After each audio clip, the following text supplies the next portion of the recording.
Project आपका किस तरीके से आने वाला है, उसके अंदर जो भी आपका बायर पर्सपेक्टिव से समझिए कि वो क्या स्पेस बाय करेगा। मींस ऑब्वियस है कि वो पूरा बिल्डिंग तो बाय नहीं करने वाला, वो बाय करेगा अपना पर्टिकुलर एक अपार्टमेंट। तो हमें रिकमेंड किया कि आप उसके जो सेक्शनल मॉडल्स रहते हैं जिसके अंदर उस पर्टिकुलर अपार्टमेंट का लेआउट देख सकता है, वो आप उस पे जाओ। क्लाइंट ने एग्री किया कि उनको सेक्शनल मॉडल के लिए जाते हैं, बट सेक्शनल मॉडल भी प्रीमियम प्रोजेक्ट है तो उसका फर्नीचर भी प्रीमियम लगना चाहिए। नहीं तो जस्ट मैंने वॉल्स बना दी उसके अंदर और कोई आके देख रहा है तो मॉडल मेरा बेकार दिख रहा है, प्रीमियम प्रोजेक्ट होने की फील ही नहीं आ रही। मतलब उनका क्लाइंट के लिए तो प्रोडक्ट वेस्ट है, क्या यूज आएगा। मींस ऑब्वियस है अगर मैं उसको अच्छे से क्राफ्ट करूंगा, जो प्रीमियम चीज मेरे वाले वो प्रीमियम चीज मेरे मॉडल में भी तो दिखनी चाहिए। मैंने कहा कि ठीक है इसका सेक्शनल मॉडल बनाते हैं, हम 100% देंगे। एंड इवन मेरी टीम ने भी बहुत अच्छे से काम किया। अब इसके फोटोग्राफ देखिएगा।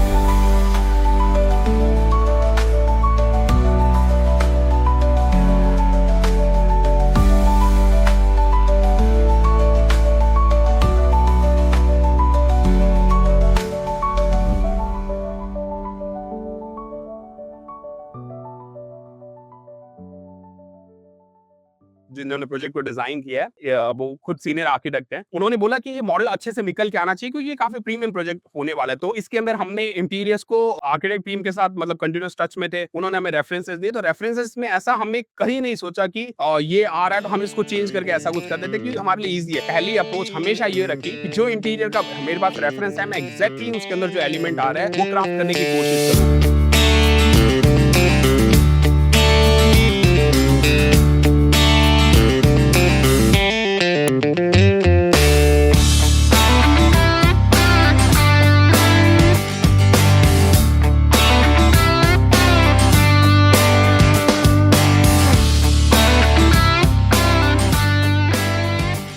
टाइप के एलिमेंट्स थे, किसी में कर्व था, किसी में कुछ था, तो बहुत सारी चीजें थी। बट मैंने टीम को ये इंस्ट्रक्शन दिया कि हम लोग गिव अप नहीं करेंगे। ठीक है, जहां पर हम कर नहीं पाएंगे, हमारी लिमिटेशन से बाहर होगा, वो सोचेंगे। बट अगर किसी चीज को हम अच्छे से क्राफ्ट कर सकते हैं तो हम सोचेंगे और आइडियाज पे काम करेंगे। क्या हुआ, हम 2-4 आइडियाज पे फेल होंगे, बाकी ऐसा तो नहीं है कि हम क्राफ्ट नहीं कर सकते। अगर आपको किसी भी फील्ड के अंदर टॉप पे जाना है तो ऑब्वियस है आपको एक्सपेरिमेंट करना रहेगा, आपको बेस्ट बनना पड़ेगा।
इसके अंदर मैंने हम लोगों ने ऑलमोस्ट सारा का सारा जो इंटीरियर आने वाला था वो एग्जैक्टली वैसा बनाया है जो हमारे पास रेफरेंसेस आएंगे। मैं कोशिश करूंगा इस वीडियो के साथ दोनों रेफरेंसेस को साथ में कंपेयर करने की, जिससे आप लोग देख पाएंगे एग्जैक्टली क्या रेफरेंस आया था और हमने क्या रेप्लिकेट किया है।